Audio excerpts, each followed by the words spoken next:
ଚାଲିଛି ଚାରିଧାମ ଯାତ୍ରା ଆଉ ଭିଡ଼ ଲାଗିଛି କେଦାରନାଥ ଓ ବଦ୍ରିନାଥରେ। ଶ୍ରାବଣ ମାସ ପାଇଁ ଦୁଇ ଶୈବପୀଠରେ ଲାଗିଛି ଭକ୍ତଙ୍କ ଭିଡ଼। ଏହି ରାସ୍ତା ଦେଇ ଯିଏ ଯାଉଛି ଭୋଲେ ବାବାଙ୍କୁ ଡାକି ଡାକି ଯାଉଥିବା ବେଳେ କିଏ କିଏ ସେଠାରେ ପହଞ୍ଚି ପାରୁଛନ୍ତି ତ ଆଉ କିଏ ରାସ୍ତାରେ ଅଟକି ଯାଉଛନ୍ତି।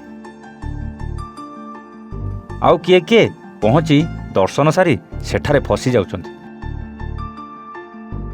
ଦର୍ଶକ ବନ୍ଧୁ, ଆପଣମାନେ ଜାଣିଛନ୍ତି ଚାରିଧାମ ଦର୍ଶନ 6 ମାସ ଚାଲୁଥିବା ବେଳେ 6 ମାସ ବନ୍ଦ ରୁହେ। ଆଉ ବର୍ତ୍ତମାନ ଚାଲିଛି ଚାରିଧାମ ଯାତ୍ରା। ଖାସ୍ କରି ଶ୍ରାବଣ ମାସରେ ବଦ୍ରିନାଥ ଓ କେଦାରନାଥରେ ଭକ୍ତଙ୍କ ଭିଡ଼ ଲାଗି ରହିଥାଏ। କିନ୍ତୁ ଏହି ସମୟରେ ଯିବା କେତେ ଯେ ବିପଦ ତାହା ଆପଣମାନେ ଏ ଭିଡ଼ିଓ ଦେଖିଲେ ଜାଣିପାରିବେ। ଆପଣ କେଦାରନାଥ ଯିବାକୁ ହେଲେ ସୋନମାର୍ଗରେ ଗାଡ଼ି ରଖି ସେଠି ଗୌରୀକୁଣ୍ଡ ପର୍ଯ୍ୟନ୍ତ ଲୋକାଲ ଗାଡ଼ିରେ ଯିବାକୁ ପଡ଼େ। ଆଉ ଗୌରୀକୁଣ୍ଡରୁ ଆରମ୍ଭ ହୁଏ କଷ୍ଟକର ଯାତ୍ରା। ସେଠାରେ 19 କିଲୋମିଟର ପାଦରେ ଚାଲି ଭୋଳା ବାବାଙ୍କ ନାଁ ନେଇ ଲକ୍ଷ ଲକ୍ଷ ଭକ୍ତ କେଦାରନାଥ ଯାତ୍ରାରେ ଯାଇଥିବା ବେଳେ ହଠାତ୍ କଳା ବାଦଲ ଘୋଟି ଆସିଲା। ବାଦଲ ଫଟା ବର୍ଷା ହେବାକୁ ଲାଗିଲା।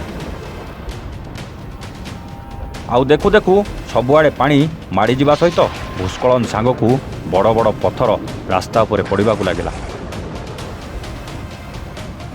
ଦର୍ଶନ କରିବାକୁ ଯାଇଥିବା ଲକ୍ଷ ଲକ୍ଷ ଭକ୍ତ ସେ ପାହାଡ଼ ଉପରେ ଫସି ଯାଇଥିଲେ।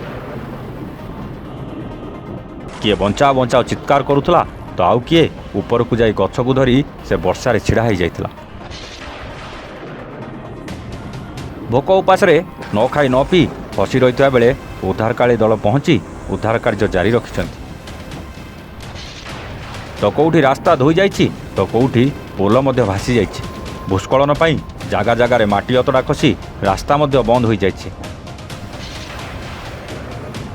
ତଥାପି ଭକ୍ତମାନେ ଭୋଲେ ବାବାଙ୍କ ଦର୍ଶନ କରିବା ପାଇଁ ଯାଉଥିବାର ନଜର ଆସିଛି।